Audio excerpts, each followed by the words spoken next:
Turtleneck vibes. Are we cold? The cold is definitely here. The process of making something for someone else undermines it. This allows passion. The cons, this may take longer to find your audience. You don't need to be a better salesperson, a better marketer. You just need to have a better product. I had to make decisions. A varsity jacket or this Vision Pro? Ooh. Yes. At the same time. It's the same week. What's poppin', what's poppin', what's poppin'? Welcome, Nikki and Moose. I'm Nikki. That's Moose. What's up, Moose? What up, y'all? And on this episode, do you create for your audience or for yourself? The question that many of us have when it comes to our brand and our business, we are covering it this week. Moose is going to be talking about being prepared when plans don't go as expected, like always, pretty much. But Moose is going to be talking about that. Me, can we really work a 4-hour workday? I'm hearing this. It's the new trend. I'm going to talk about how possible it is and the tools to do so. And then the new question of the week, and this one's a good one. Are you in the business of content? Are you creating content for your business? Moose, how we feel about this episode? Yeah, no, I'm super excited for this. The keys to authenticity unlocked in this episode right here. Let's get into this intro. 2 kids from Queens, cut from a different cloth. Now joining forces, helping you to elevate your personal brand. Yeah, I'm talking about Nicky and Moose, bringing you a never-before-seen perspective into the mindset, the mentality, the behaviors, the driving force, but more importantly, the stories behind the people and brands that you know and love the most. And of course, this episode is powered by Ecamm Live, the #1 all-in-one streaming platform. See, I'm already messing up. But everything from recording to podcasting to presenting, Ecamm could do it all. Video isolation, audio isolation, playing videos, overlays. Just like I said, it does it all. So we're giving away 14 days on us for free. You just got to go to www.nickyandmoose.com/ecamm, that's ECAMM, for your 14-day trial. Moose, how we feeling? Shout out to Ecamm. Yes, yes. Man, I'm feeling pretty good. I am feeling pretty good. Turtleneck. Hey, and for those people who are not watching, turtleneck vibes. Are we cold? Are we feeling professional? What are we doing? Maybe a combination of the two. I mean, I definitely, a combination of the two. But the cold is definitely here. We haven't had one of these winters in New York in a minute. I mean, I'm an East Coast kid, so I'm used to cold winters. But the last couple of weeks have been pretty brutal. It's like, wow, okay, no warning. January came and the cold came with it. So, yeah, turtle for this one. And are you spoiled? Are you like cold? I don't do this. No. Because, of course, I have been flirting with the idea of going snowboarding again. As you all know, maybe some of you know, but I know I'm from Egypt and we have sand and desert over there. Although we do have streets. I used to hate that when I was younger. My friends would be like, so you guys, whenever they would find out I'm from Egypt, be like, so you guys just like ride around on camels and walk in the sand? I'm like, no, we have freaking streets in Egypt, dude. Like, it's not that serious. But anyway, yeah. So even though I'm from, a desert per se, I do love snowboarding, man. It's one of my favorite things. So last weekend I was like, yo, we should go out to the mountains. I think this is a good time for it. It didn't work out. So anyway, I'm okay with the cold until I go snowboarding once or twice. And after that, I'm like, all right, we could wrap it up. I'm good. We could make our way towards spring now. It's just in your convenience. Yeah. Like, yo, when I want to go snowboarding, I could be cold. Just once or twice, yeah. Once or twice a season, and then we can turn it around. So, yeah. Sorry, y'all. Bear with me as I make these chirps, as if I control the weather. Oh my goodness! So what happened this week? Anything you learned? What's up? Yeah. Yeah, for sure. I mean, from an entertainment standpoint, I'm back to watching Money Heist. Shout out to Casa de Papel and all of the people who have been hooked on that show. Come on with because the it's accent. still, Come on with the accent. a little something, but it's one of my all-time favorites, man. But no real lessons from there. It's just, again, us going back to get my mind off of the work as I disconnect at night. But it's definitely something we enjoy. So Rebelsi and I have been on it the last week or so, just watching it at night before we go to sleep. But honestly, my lesson just came from my own practice this week. As I get involved in the work and keep it going, I'm constantly being reminded of how important it is to plan, and then that the more you grow, the better your ability is to completely look at your plan and be like, well, that was nice at once. It sounded great in theory at one point in time when you were crafting the plan, but right now it's just not going to work. And so what do? That ability to not be so attached to the plan because it's what you created or what you were a part of or what you thought would go, and follow through. So I think that's something that I'm constantly being involved in and seeing my growth, especially as an air traffic control, right? Someone who needs plans and likes the order and the structure, to break away from it and say, all right, cool. That was the plan. It's no longer relevant right now. So what is the next best thing? So we can all say that in theory when you're away from it, like, oh yeah, like it's when you plan, God laughs, until you're a planner, seeing your plan go down the drain. And to pivot like that, I know it's not easy, but I am proud of myself. That's definitely one of the lessons that I'm constantly being reminded of. Like, yes, you have to plan, but plan for your plan not to go according to plan. And when it doesn't, don't be upset and cry about it. You're just going to have to keep it moving and think about the next best thing. So that was my reminder / lesson of the week this week. That's fire. Yeah. Fire. Me, I got a lot to talk about. I got a lot to talk about with my friend. So y'all just gonna listen to it because he's gonna laugh at me about this. So first thing I want to talk about is this lovely NFT drop that the marathon saw. Did you see that? I didn't. No, I usually get their emails too. I'm surprised I missed that. So I've been talking about this on my platform, and I'm not going to go too heavy.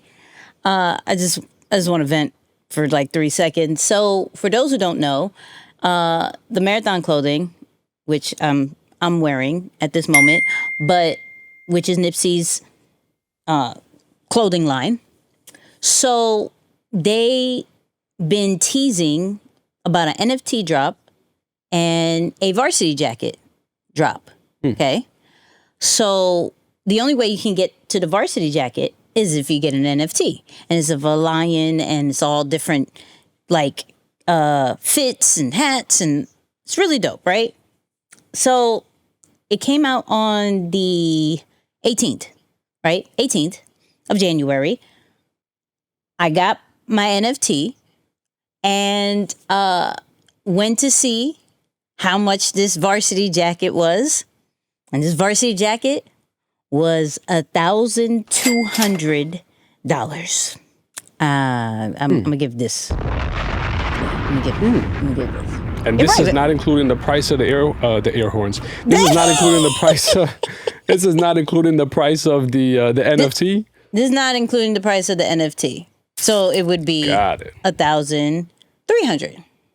That you pretty much right. So 2 different colorways, 2 different styles. The Crenshaw, the marathon one, and I had to rethink life. I had to really rethink life because I was like, and if exclusive, and they almost got me.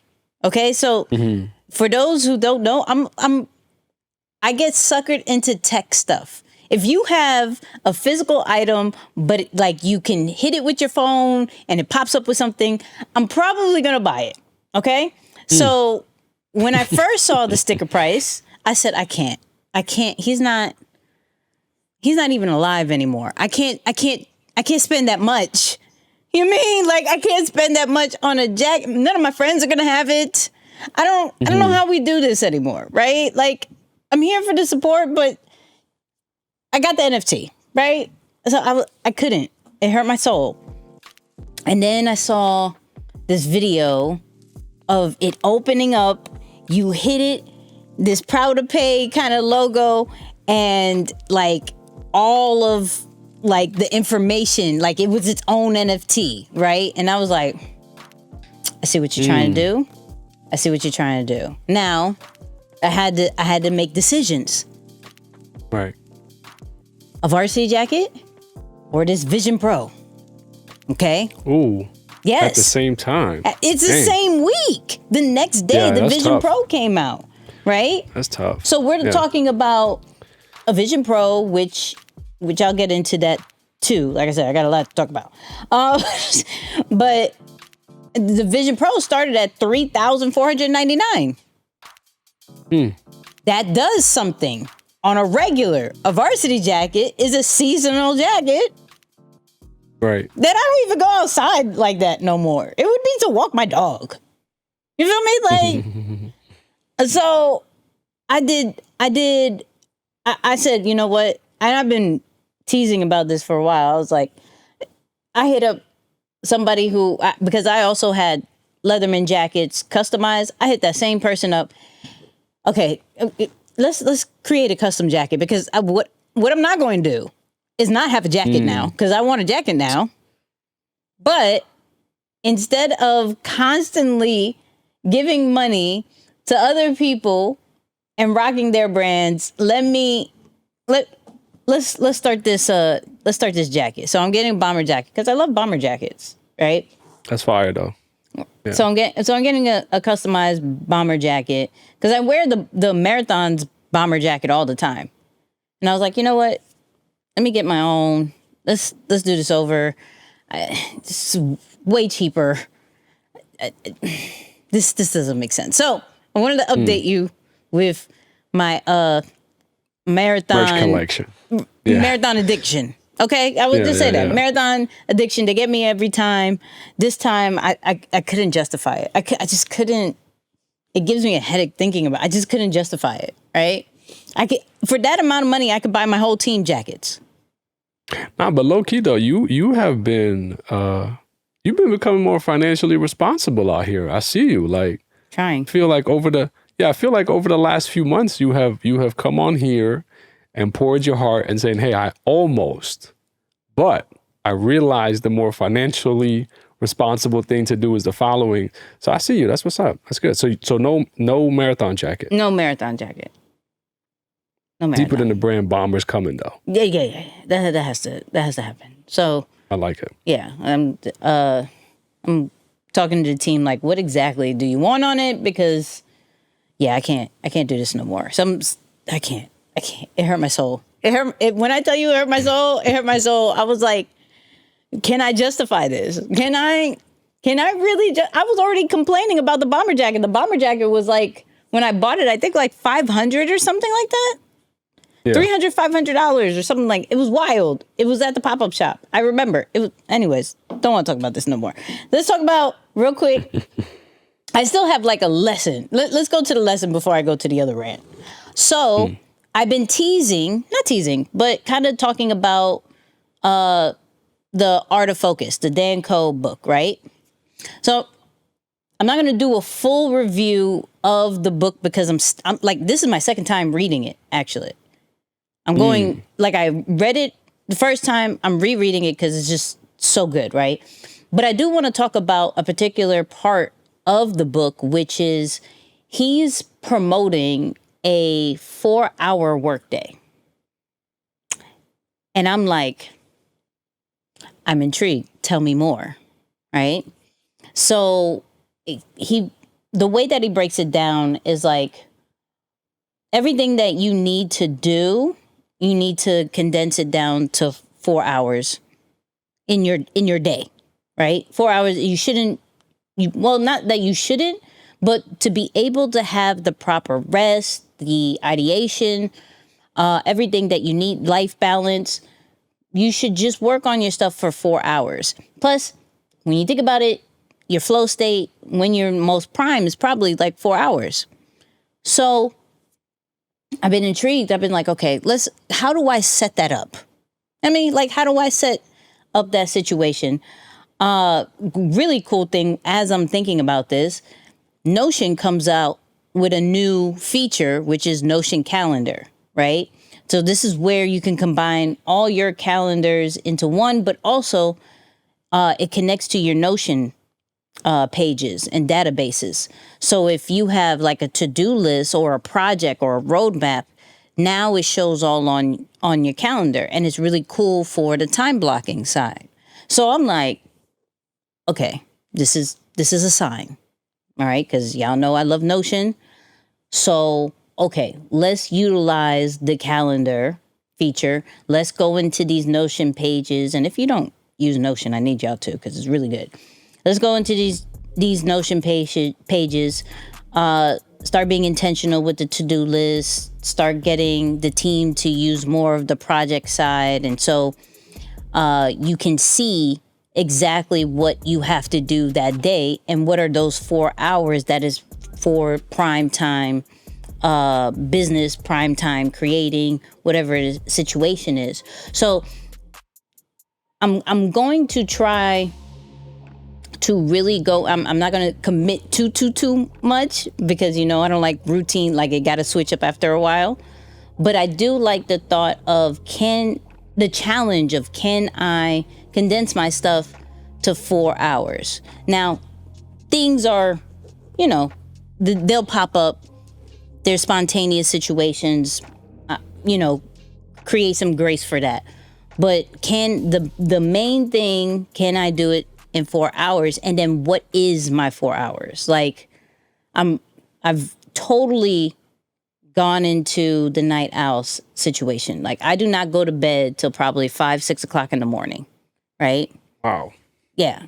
Every single day. It's not. If I'm here, if I'm home, now if I'm traveling, that's a different story. But if I'm here 5-6 o'clock in the morning, I'm going to sleep. Right? Now remember people, I get like 6 to 7 hours a day of sleep. Okay. So I'm not waking up at 8. I'm not waking up at 9. Okay. We're not doing that. Right. Except for Tuesdays, because that's podcast day. You know what I mean? It's like, look. But now I'm like, okay, do I just take everything that 4 hours and just commit to the nighttime?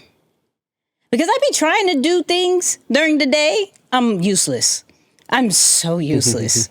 It's like, give me meetings, the talks and everything. I may be able to do one thing, but my brain is like, nah, you can't. This is not you during the day. You're not that. So Danco has inspired me to try to do the 4-hour workday. And I'm going to try it with Notion and Notion Calendar and see how it works. I like it a lot, actually. I was doing something very similar going into the last quarter last year, probably even more, almost like low key, almost probably 7 or 8 months last year. That's how much I was working usually. And when you're coming off of a standard work schedule or work whenever you can type schedule, to go into something like that and just condense your work to be as effective as possible, you gain a lot of great benefit from it. So I'm excited to see what you walk away with. Yeah. Yeah. This should be interesting. So we're gonna talk about it. I'll update y'all. Like, okay, how was this week at the 4 hour? Okay, well I did 8, but whatever. So we're gonna work on it. Because I just like some of the things I do is just I don't feel like it's work, but I know that it's work. We'll talk about that. I do have a really good conversation for the after show, which is all these creators quitting. I don't know if you've seen that. these YouTubers quit it. We'll talk about it in the after show. But last little thing for a rant on my side. The big question, Moose, did you get the Vision Pro? No. Damn. No. No. I was not going for it. I was like, I saw that price point and I was like, there is no way I can see myself spending that much time wearing that over my, on my head, over my eyes, whatever. Okay. And you know why too? It's just me personally. I did not have the greatest experience with the Oculus. Just having that light so close to my eye, I was not comfortable with it. Like low key, my eyes are so sensitive. Now, fortunately, I don't wear, contacts or glasses or anything like that. But my eyes are very sensitive to light. So I'll my bloodshot eyes and kind of crazy stuff happens to me. So I was like, yeah, no. And at that price point, I'm going to just leave it up to Nix. I'm going to leave it up to Nix to do the tech review on that. Yeah. Okay. So of course, yes, I got it.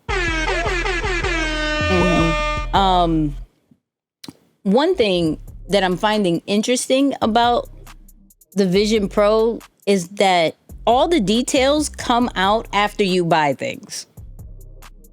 So, all of a sudden you're seeing people complaining about how heavy it is, right? They only allowed a few tech creators to wear it in that whole nine. So some of them are like, yo, this is extremely heavy after a while. Some people are like, yo, because this is like a 4K situation, my eyes are going all over the place, right? So I was like, okay, I'm a little worried now.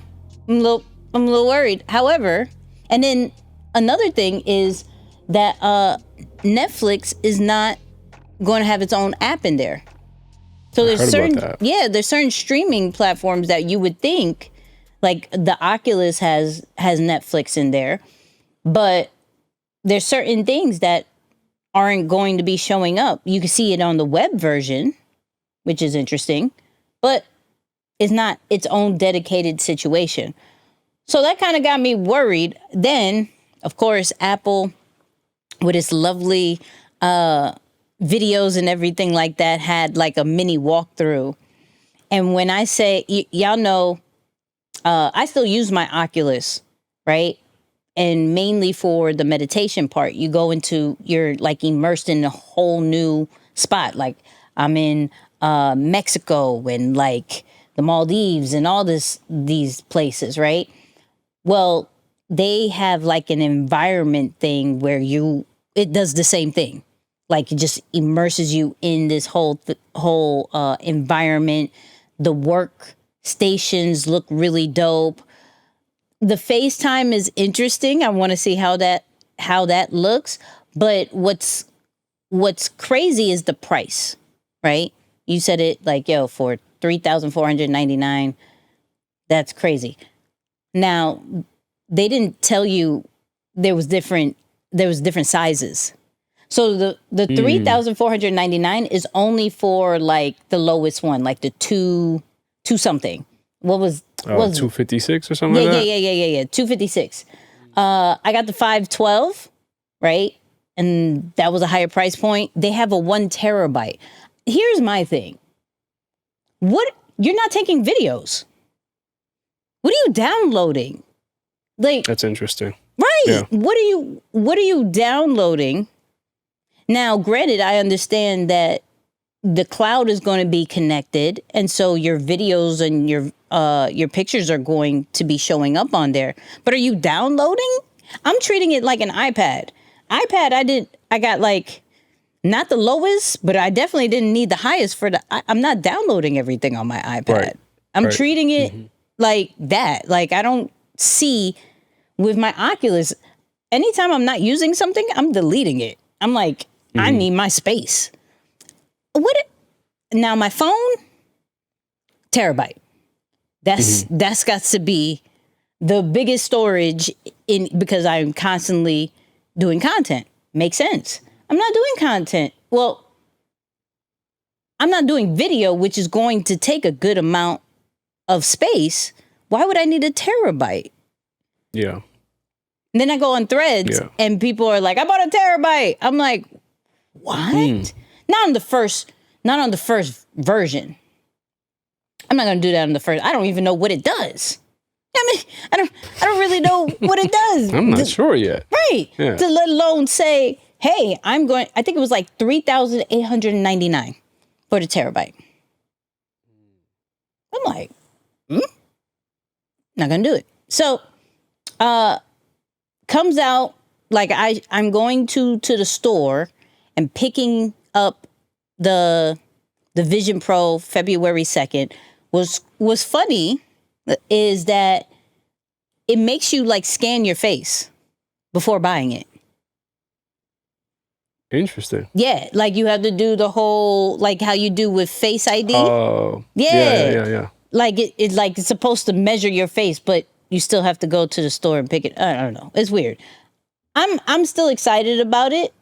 I'm going to do a lot of content about it as far as what it can do and how does it go for like content creators. How good is it? And then also from like a mental side of things, like this environment thing, is it worth it? So I'm excited about the Vision Pro, but that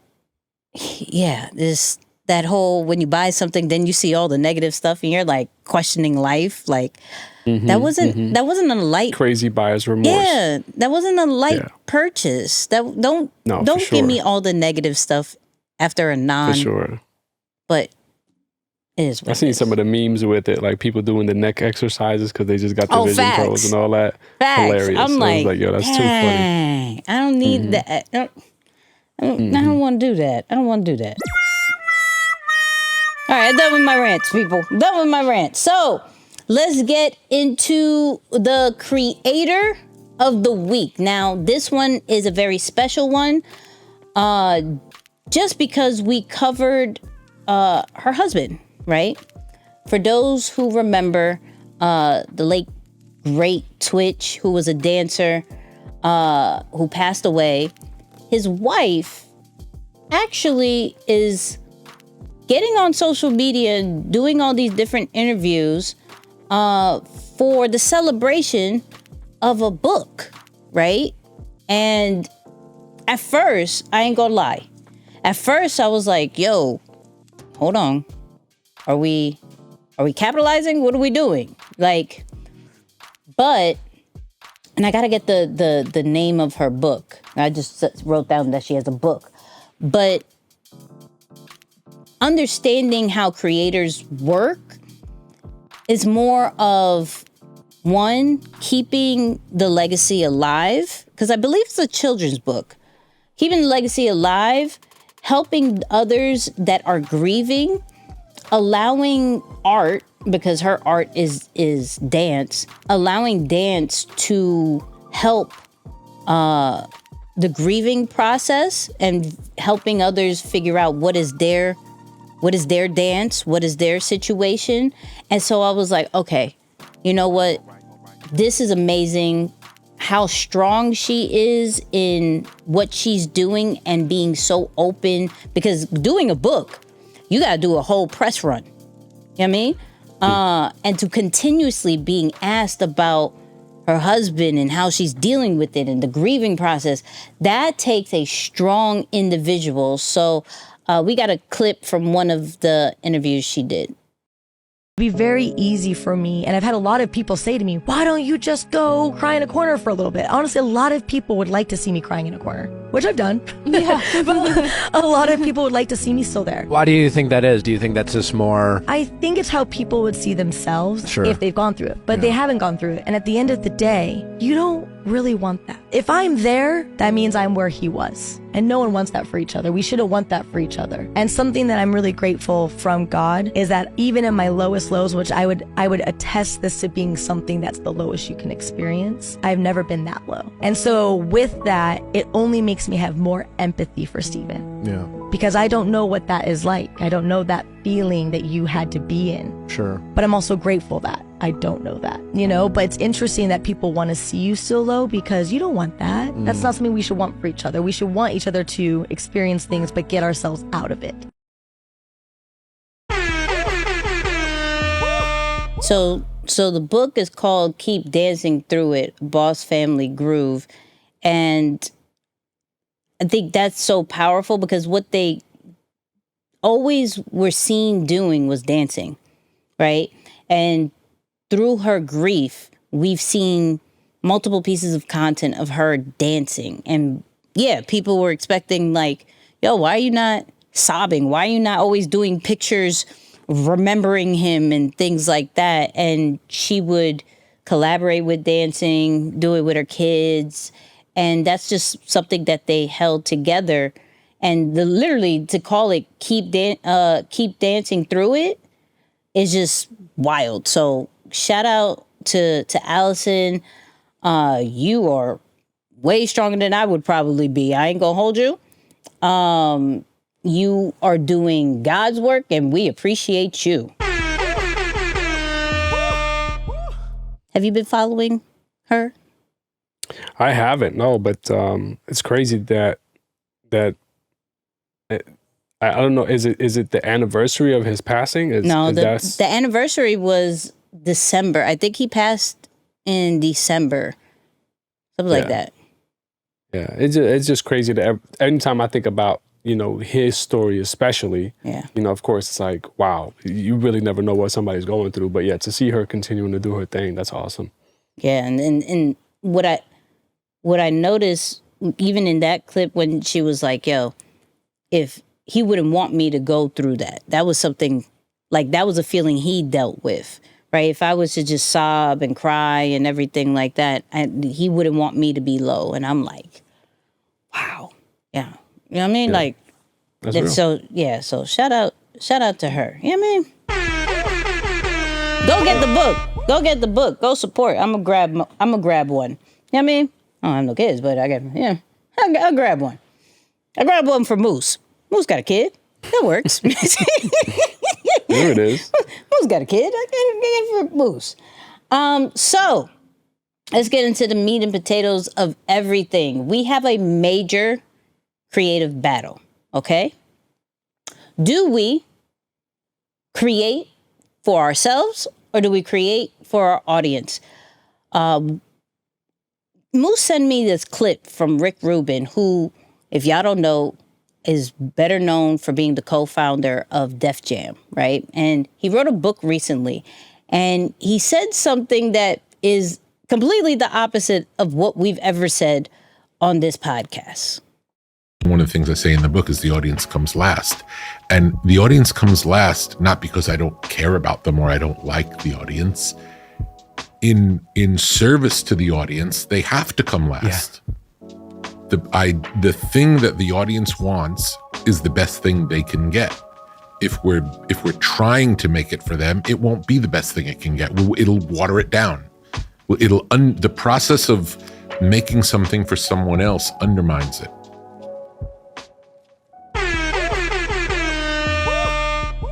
I can't help but to say that Static hit his hair.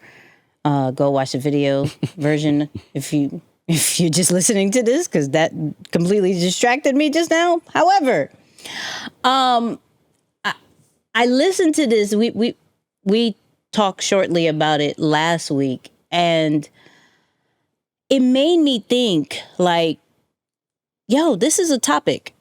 This is an honest topic because there is pros and cons to both. There's pros to going what you want. Create what you want. Like whether it's product, services, content, create what you want. And then the audience will come. But then there are, then you got to look at it from create for yourself. Not great. Create for yourself and create for your audience. There's pros and cons on both of them. My thing is, what is the best one in order to grow a successful brand and business? So, Moose, I would love your take on from the clip side, from his hair side. No, for the clip side, and kind of like what your thoughts are as far as pros and cons from both. Yeah, I mean, so it's just for context, right? I was first really drawn to the clip because Elon Musk retweeted the clip, a version of it. And I think the one that he retweeted was from an interview with Lewis Howes on his podcast. But he was essentially, Rick Rubin was saying the same thing. And Elon retweeted it and said, this is exactly how Tesla was born. I said, wait a second. That's, you know, it gives another layer of credibility because that's him saying, I created this crazy car brand with a similar philosophy of not for the people, but for myself in a sense. So I thought about it a little bit deeper. Now, before I formulated an opinion, and I need to do this more often, quite honestly, just to keep myself accountable, I went to listen to the full context of the interview. I was like, all right, what else are you talking about, Rick? Mm-hmm. Like, give me some more context here. And the conversation was really about how artists are so attached to other people's opinion and what they're going to think about the art, that the art becomes watered down. And essentially artists, creators, right? It's a very similar world, mm-hmm. whether they're doing it from, you know, entertainment or music, and creators are doing it online using social media for similar purposes. Essentially, it's the same thing. But he was saying, if you're so attached to other people's opinion, then you're not really doing your art. You're doing what people want, right? So it's not in that favor. And he broke it down pretty well there in that video. For me, I have to say, I am a pretty selfish person when it comes to creative expression, right? And that's just because I've learned that when I am too attached to doing something just for whether it be the vanity metrics, and I'm super honest with myself. Like, I really can check myself and say, you're really moving for the satisfaction of other people right now. I can be brutally honest with myself. Like, I know the difference of when I'm doing something and what's the intent behind it. Mm-hmm. And that's not something I've ever appreciated. So anytime I've had these long hiatuses from social, at least in the past, it's because I have seen myself go down this rabbit hole for a long time, move in a way that's not most authentic to me. And it creates this drift, essentially, from what I know is my purpose or what I'm supposed to be doing, right? Mm-hmm. So I've almost made this pact where if it ever becomes that, I'm just going to stop. Like, I don't want to build my brand or the businesses that I'm a part of to be so attached to the content portion of it, at least online, on a continual, consistent, ongoing basis, that I have to go against my well-being to keep the content going.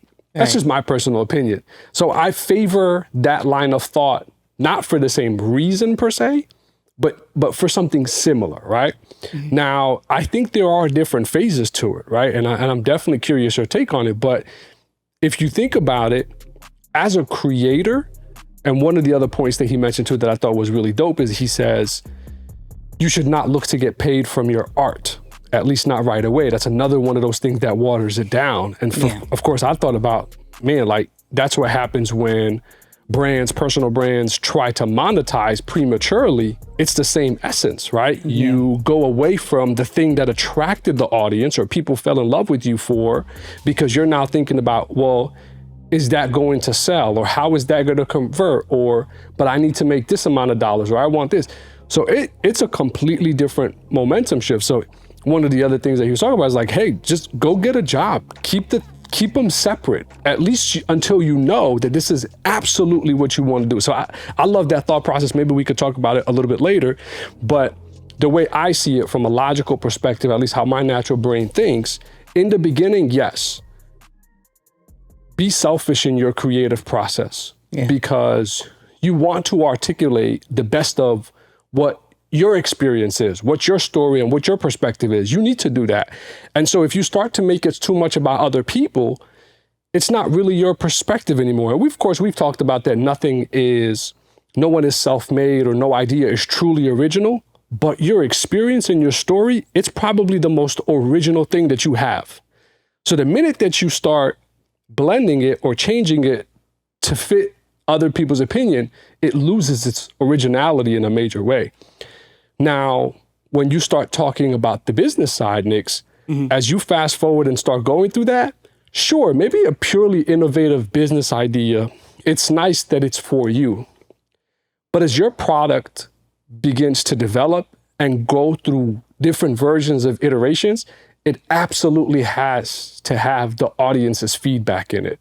Right. So that's where one of those, this was a great thing to do at one point in my journey, it can start to hold you back because you're still creating things for yourself, but you got millions of people, like in the case of Tesla, you have millions of people driving your cars. Why would you not use their feedback?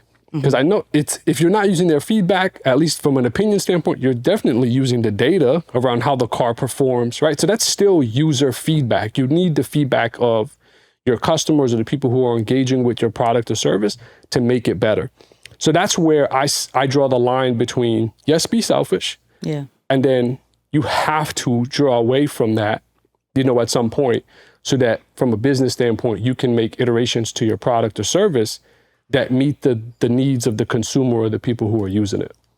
Yeah, I'm torn with this one, just because there are so many pros and cons to both, right? So one that always sticks out to me and is close to me is the burnout situation. Meaning, like, if you are only creating for others, it's going to create some type of burnout, whether it's like depletion burnout or like alignment burnout, right? Where depletion is because you've just given yourself like little breaks, always concerned about others. There's no longer any type of energy, and you haven't really figured out to recharge because you're always serving, right? Yeah. But then the alignment burnout is more of that you are creating a space that is not why you started. So your purpose isn't always what the people want, like exactly what they want, but you're continuously creating based off, whether it's the platforms or the people, right? So the burnout side is real, that I'm like, okay, I hear you. Now, of course, the pros of creating for your audience, it's like you get a loyal fan base. You get a loyal customer base, right? It immediately creates engagement. It immediately creates conversions, right? It immediately connects with an existing interest or demand. Pros. Cons. Now we're talking about you have a creative limitation, because what you may want to create is not going to be necessarily the same as your audience. You have the risk of chasing trends, right? Just to continuously to stay in front of people in the way they want it. You start to feel a little bit inauthentic because you can't necessarily be your true self and cater to everybody. It's not necessarily possible, right? Now, we can talk about the pros for creating for yourself, right? Which allows passion. This allows personal expression. This allows freedom to experiment and the potential for unique content. These are all amazing pros. But when we're talking about the cons, this may take longer to find your audience. Yeah. Right? And so you're whole, you're good, you love creating, but then you're wondering, yo, why is no one clicking the link? Why are they not following? Why is no one really knowing my brand? And so with that, it could also create the risk of less immediate engagement. It also, from a personal side, can create self-doubt. Because you're creating for yourself, but then no one's really reacting to it. No one's moving towards it. And so then you're going, yo, does this really work? Right? And you low key need that external validation. Yeah. So, you know, I look at those pros and cons and I'm like, okay, give me a happy medium. I mean, like, give me a happy medium, because both of them sound trash. Both of them sounds trasho. I'm not here for either or, right? So for me, I've always created what I wanted, but with the mindset of serving others. Yeah. Yeah.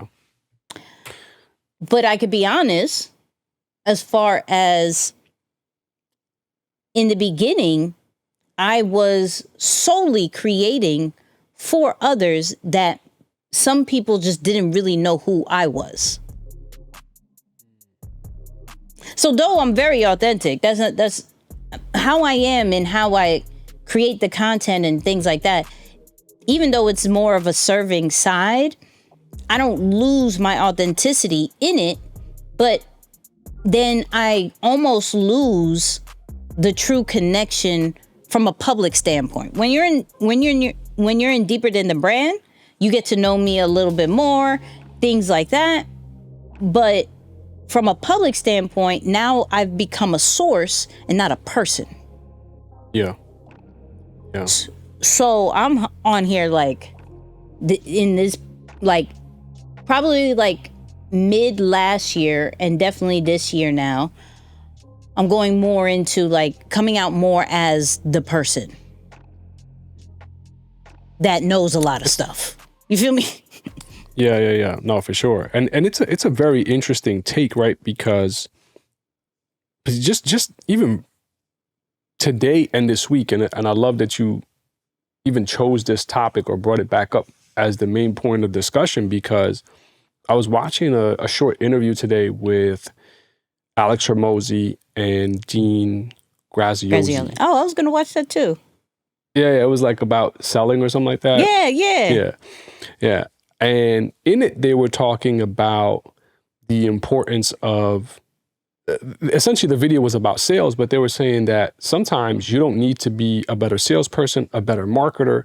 You just need to have a better product.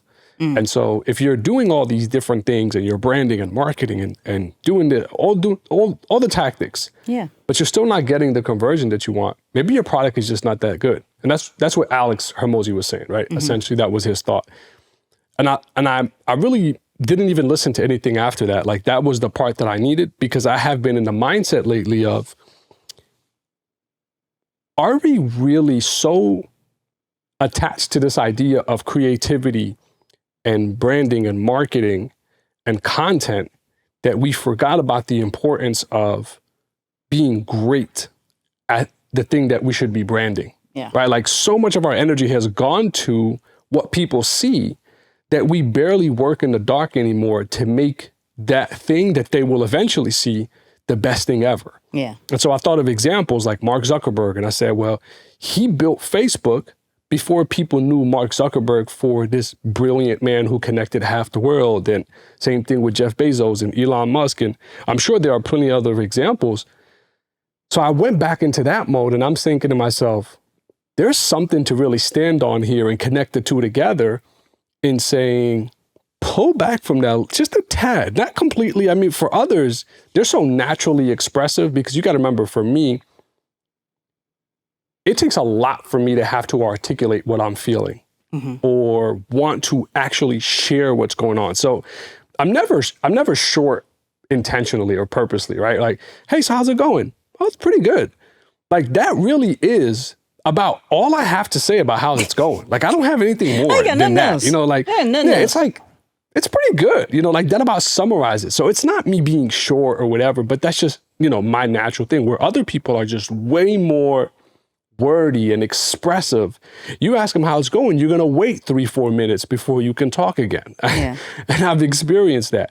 And so I've taken that same mentality and saying, maybe it's easier for people like myself and others to pull back a little bit from the saturated marketplace that some people feel I don't pay attention to, but I know that that's a thought that goes through people's mind. Like, man, how can I create space for myself? Or how can I ever get to a large scale if there's all of these different voices and all of these different personalities?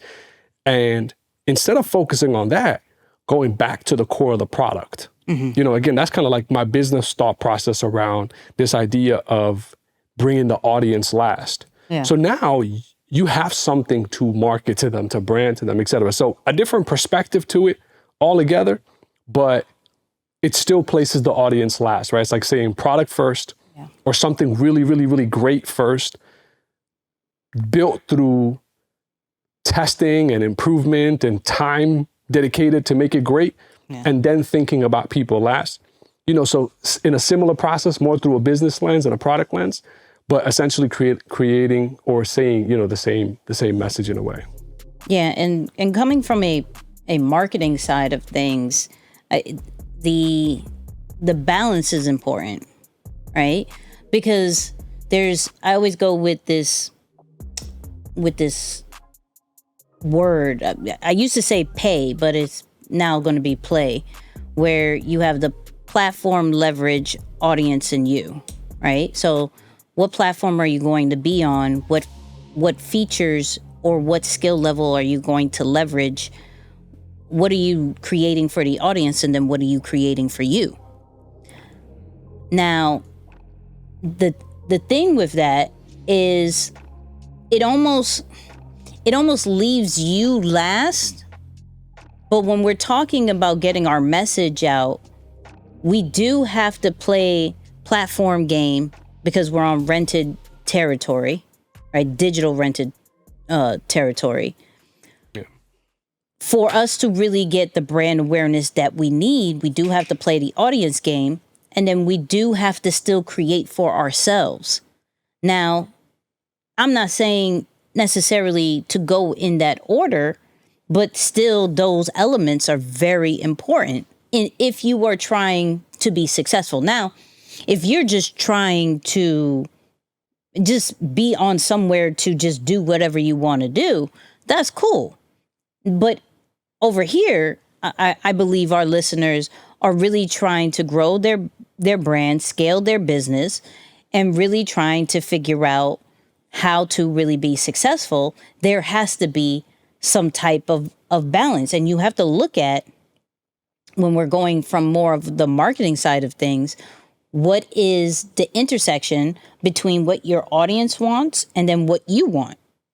Is there anything that kind of overlaps?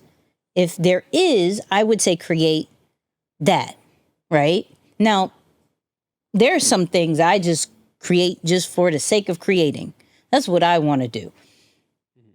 But I also don't come in with expectations that is going to do crazy numbers.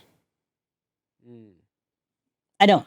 Like, just because I create something that I'm passionate about and I post it doesn't necessarily mean that it's always going to do numbers. I would hope so, but I don't ever really think about that standpoint. A good example that we just recently had was, I'm on my YouTube channel. I'm always posting about different tips and tech and all that stuff.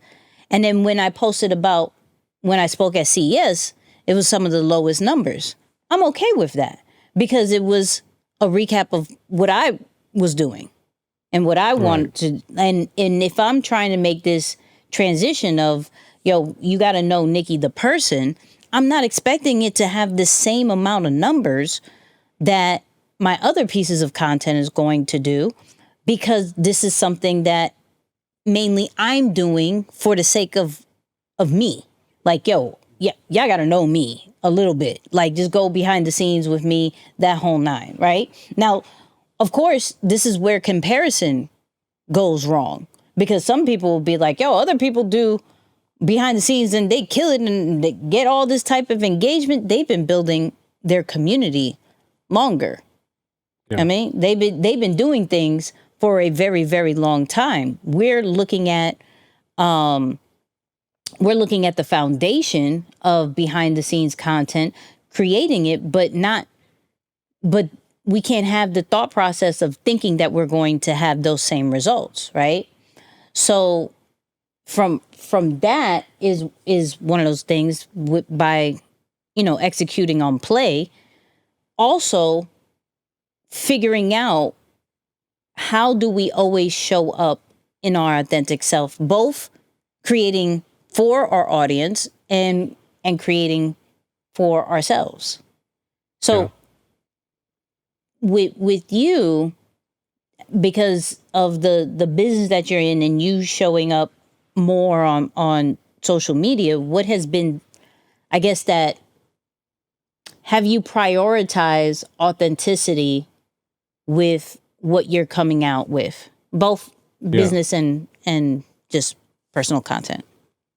Yeah, for sure. I mean, this time around, I'm way more mindful of that, to not allow anytime you go inspiration seeking and you're looking at what other people are doing to essentially spark inspiration. Other times you can call it research, and you're looking at, well, what are other people doing that is working, and how can I utilize that?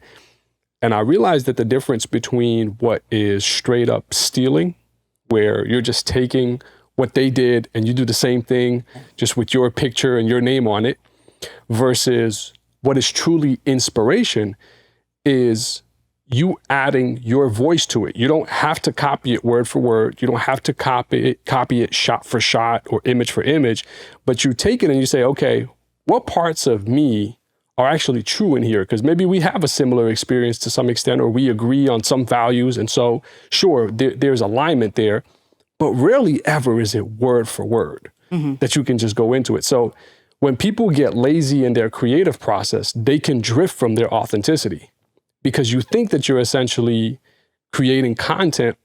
Well, what you're doing is you're just mirroring somebody else's perspective, not embracing your own. So that's one of the things that behind and before I even press post, I've just become a lot more mindful of. So my time on social has, especially in the last few weeks, has gone down significantly. I'm not mindlessly scrolling as much, neither am I looking for inspiration as much, because I've just accepted the fact that there are going to be some seasons where I don't have much to say. I'm not in speaking mode, I'm in listening mode. I'm in observation mode. I noticed as I was feeding my daughter this morning, like when we lay her back and we give her bottle, she's like so focused on the ceiling. Now I never would have looked up there. Like for me, it's like, that's not what I do, but I looked to see what she's looking at, and I see the rays of light in the ceiling and how they're creating these like perfect triangular, and I was like, yo, that's crazy. Again, just different perspective. I'm not looking at what she's looking, I'm looking in a different area, so we're seeing different things. But I'm before I would get mad at myself, like, yo, am I losing my touch? Am I losing my voice? Am I not as gifted as I thought I was, that I'm running out of things to say? And I don't know if you remember, but I said that one time, like, yo, I don't have much to say right now. Yeah. But now I'm just realizing, like, no, it's seasonal, man. Some of us, we go through times where nothing's wrong. You just don't have much to say. You're just in a space of nothingness. It's empty. Ideas are not flowing through you, or like whatever it is.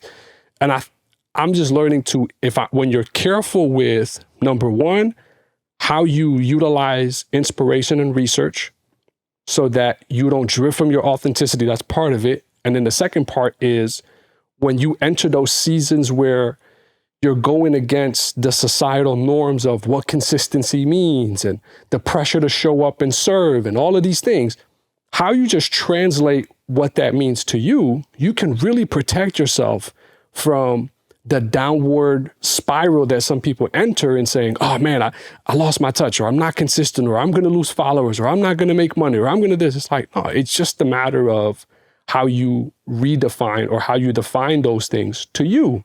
Mm-hmm. That's a part of authenticity too. It's not just what happens when you post or like what you post, essentially. I think a lot of authenticity is what happens before you post. You know, like that's where you protect and embrace that, because that is the creative process. What happens after you post is just, we go back to what Rick Rubin said, that's other people's opinion and their judgment of your art. They're like, oh, do I like this? Do I agree with this? Is this worthy of my like, share, or comment? That's their opinion about it. And quite honestly, I think a lot of artists say this, you don't own the right to tell people how to feel about your art. Mm. You know, like this is no longer up to you. You can't create the art and control how people feel about it. Yeah. All you can do is create. Now it's up to people to have their natural expression or connection with it or hate for it. It might be like, this is terrible. I hate this. Yeah. To you, like maybe you hate it. Right. But you know what I'm saying? Like, so I think when we disconnect the different process of the the creative process, that's how we actually protect and embrace our authenticity over the long haul, so we don't drift and then end up in these weird pockets. Because if you've been online for more than 3 years, you have definitely had some seasonal shifts happen in your life, whether it's something with the algorithm or something with the digital landscape that you're on, right? The platform changed or the trend changed, something has happened, or something happened to you personally, or something happened in your business. Like 3 years is a long time. And so you know that you can't really become super consistent or call yourself a master, quote unquote, at this game if you haven't survived a couple of those seasons and learned what is your go-to strategy or just way of coping with the change and to fill the gap, and how do you think about it? So that's been my biggest lessons as I go through, you know, some of those shifts. Yeah, it triggers that whole figuring out your own style, right? I was talking to E about, we were going audio messages, and he was just like, yo, I gotta go back to the essence of audio notes, right? Like just doing more audio. Like everybody's showing up on video and I could do it, but that's not my thing. Like sitting at a desk and just talking to you with a video on is not necessarily me. Like me walking around, being able to be in my essence, that's a vibe. That's what I do. And then trying to find the content that kind of supports that. But that's also what, you know, realizing what he's saying is more of, he did the groundwork of, all right, everybody's doing videos. Let me do videos. Let's get the foundation of where the digital age that I'm in. Let's do that. But then once I do that, and once I figure out my own style with that, how can I take it to another level in my own style? And even for me, starting this YouTube channel, going really deep into content creation even more, the ones that stand out, and I was watching a CoffeeZilla interview, the ones that stand out are those that have their own style, and then everybody is just copying that particular style. We see it with Mr. Beast. That happens all the time. We see it with Gary Vee. We see it with people who do the groundwork, understand the setting the foundation and doing these different pieces of marketing, these different pieces of content, everything from challenges to websites and that whole nine. The foundation is there, but then they take it to a whole new level with their own style, right? With CoffeeZilla, I was watching, and I gave it to Isaiah, where he was saying something to the effect that, you know, you got to create outside of, like, if you see yourself bigger, you got to be out there, like, more. Meaning the biggest creators aren't necessarily creating from their home. They're at a studio. They're at a filmmaking situation. And so he created an environment and did it in a way that no one else was doing. So, and he has his own style, has his own audience, that whole nine. The Paul brothers, they have their own style, they have their own way. And so now every creator is sitting and thinking, what is going to be my style? And even myself, I'm like, yo, what is going to be the thing? I have certain sayings, cool. But what is the style that people are always going to identify as cool? That's a Nicky video. And right. And the problem I know for me is like, I like to switch things up all the time. So that hitting it in the same spot all the time is there for a certain season, but then I'm on to the next. Right? But that style, and this is where it is going from creating for yourself, is the only way you're going to figure out your style. Because you can't, if you go based off creating for an audience, you're going to copy. Yep. You're going to only do the things that is data driven on what your audience wants. So if your audience, if you're a sports person and your audience likes ESPN and you do the same look as ESPN, you are never going to be better than ESPN. Mm-hmm. You're just kind of mid because you're moving off of what your audience wants. And so me talking that out, it's like that balance of understanding if I want to be better than what is out there, and I know I am, then I have to figure out that style with understanding a bit of the data that will create the engagement that I need. Because I don't want to go too far away from what my audience wants, but what I do want to do is be true to myself and stand out in a different way. Now, what I do know also is that will, even with balance, is going to take a while. Because if I lean on the audience side, I could go. We go, but that'll hit a certain ceiling. But when I look at some of these podcasts we talked about, was I think last week or the week before, where I asked the questions, podcast dead, right? And then I put it on Threads, and that went crazy of yes, no, da da da. But one of the biggest, one of the most common themes of it was the ones that are consistent, the one that keeps showing up, are the ones that keep killing it. And the ones that I'm noticing that are popping up more are those that are in the 300s, 400s. You know what I mean? Not episode 4, not episode 50. Those are very rare situations, but the ones that keep popping up that I'm watching and I'm paying attention to, they're already in the high 200s, 300s, 400s. Yeah. And now they're just getting on my radar. So it's but in a major way. It's not, if I'm finding out, then everybody already knew about it as well.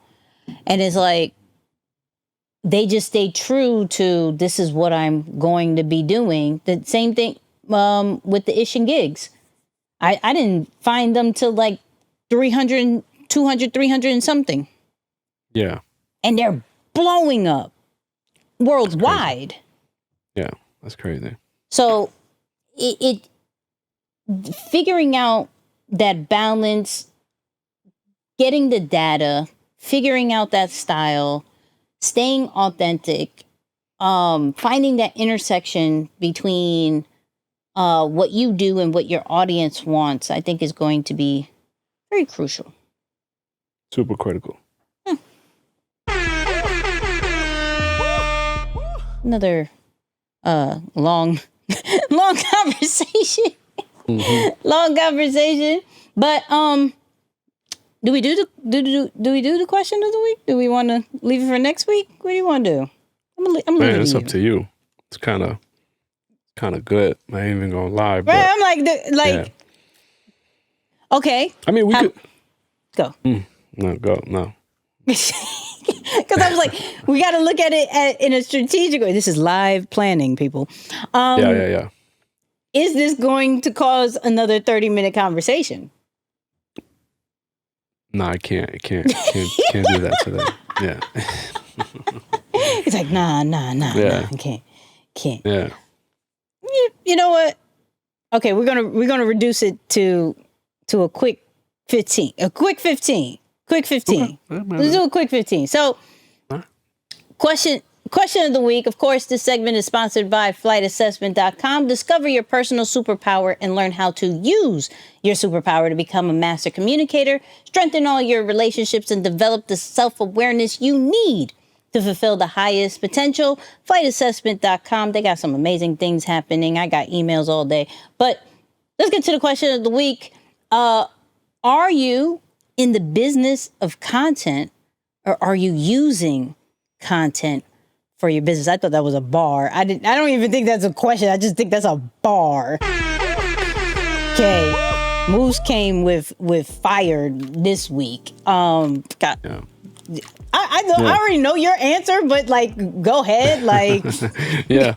No, I mean, I just want to set the foundation for this and say that I really, when I was thinking about this, I was more so trying to help people gain more identity or self-identify, self-awareness as it relates to content. Because for everything that we've talked about on this episode so far, we're really trying to help you, yes, embrace your authenticity, but you can't embrace your authenticity if you don't first know what you believe about a thing or who you are as it relates to a specific lane. And so with so much pressure on a lot of people to create content, to post content, to do this content thing, because you saw the Forbes list of creators and you saw this, and we talk about it. Like, I'm not running away from it. We openly and publicly talk about it on this platform, but I think it's still important that if you're going to embrace your authenticity, you have to know where you stand in it. And so I realized that even the way you create content, what type of content you create, the ideas you get about content can be different if you know what side of the fence you're on, essentially, right? So the business of content, it's you're using your content to generate money. Like, your content is absolutely equivalent to the money that you make, right? And of course, we'll go into the monetization side of things. Using content for your business is generating money. You use content to help it do more of whatever it is you want to do, whether it's reach more people, help people learn more about your process, about who you are, your brand, and all that. They're two completely different paths of how to use content. They both use content, but they're leveraged differently.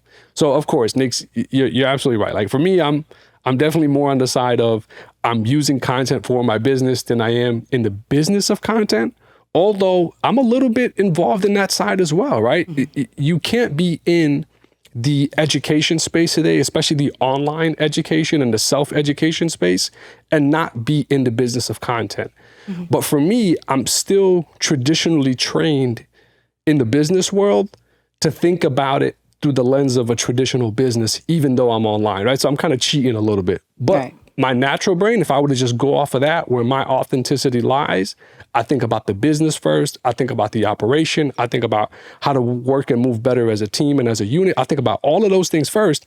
And then my mind goes to, now, how do we convey that in a message, or how do we convey that using content? right. Where, the opposite is obviously a different thing altogether. So yeah, that's my side on it. Yeah. For me, I'm actually going to give a different side of things for me, because I think 9 out of 10 people would say I'm in the business of content. And then I realized that I'm the business of me and I use content. Right. So if I think about it from the business of content, that means I'm relying on views and metrics to pay me, and that everything that I'm doing from a monetizing wise is all based off what my content does. And when I really think about it, that's not necessarily true. There is a stream of that. And so there is a part of the business that is the content side. Is it the only thing? Probably not even half of it, right? That I'm relying on content to, to be all of the business. Now, understanding that I am a media company, like each of us who create content are low-keys media companies.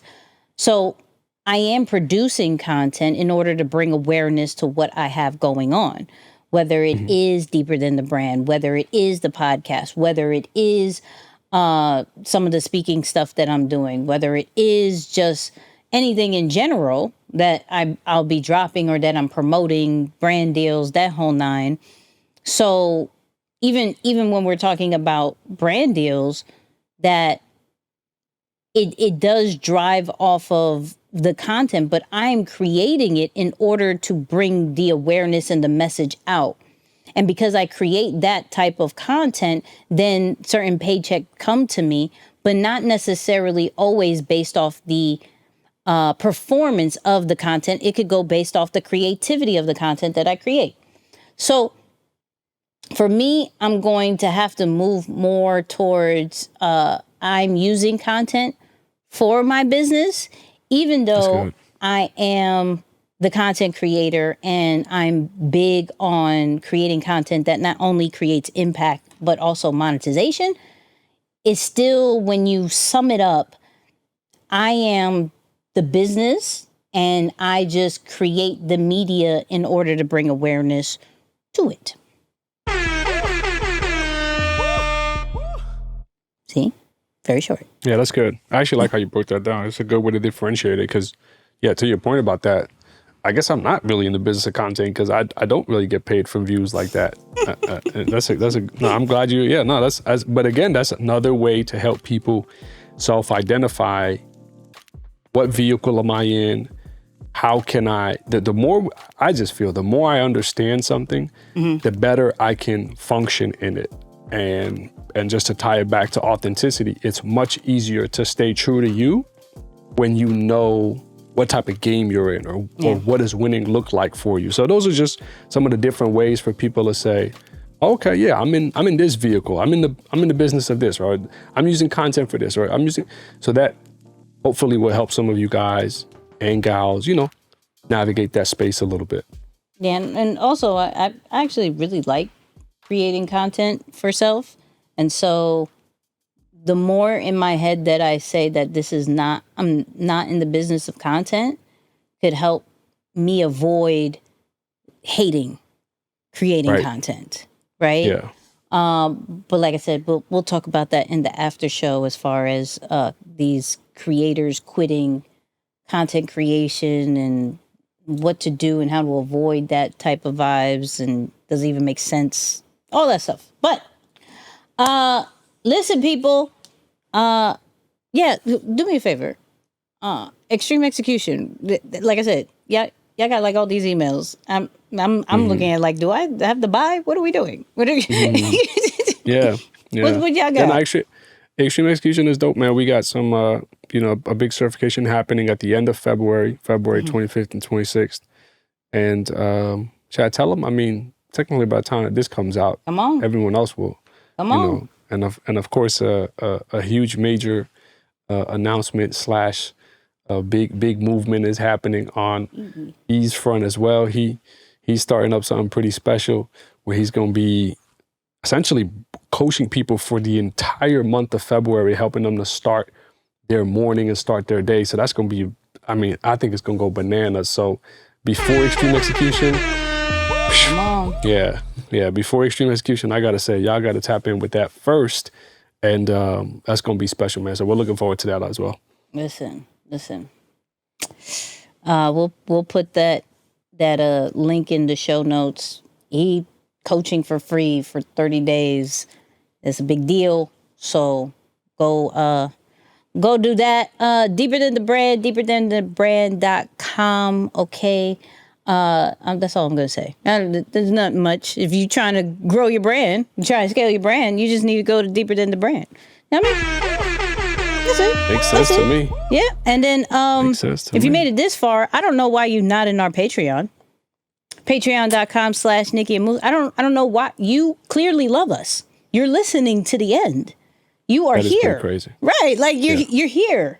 So listen, we're going to do, I think like a week or two ago, we allowed our Creator Ave members inside of Patreon look at behind the scenes of creating a episode, right? They got first look weeks before we ever dropped it. We have the after show that drops there. Listen, patreon.com/Nikki and Moose. Go join. It starts off at $4 a month. That's like 13 cents a day. That's it. If you support us, if you love us, if you listen to this long, join the Patreon. Cents. Yeah, I mean, just join the Patreon. I'm just saying. But anyways, I know you just want to hear Moose's final words. So Moose, final words. Yeah, I've been thinking about this, man, for a lot of people who want to be different than the masses, right? My word to you is don't be afraid to run in the opposite direction, because what may feel like going the wrong way is you charting a new path. So you have to be willing to take that risk in the beginning and say, all right, I know everyone is going in this. I know everyone is doing this, but I want to chart my own path. So you have to go in the polar opposite direction. So don't be afraid to go in the opposite direction.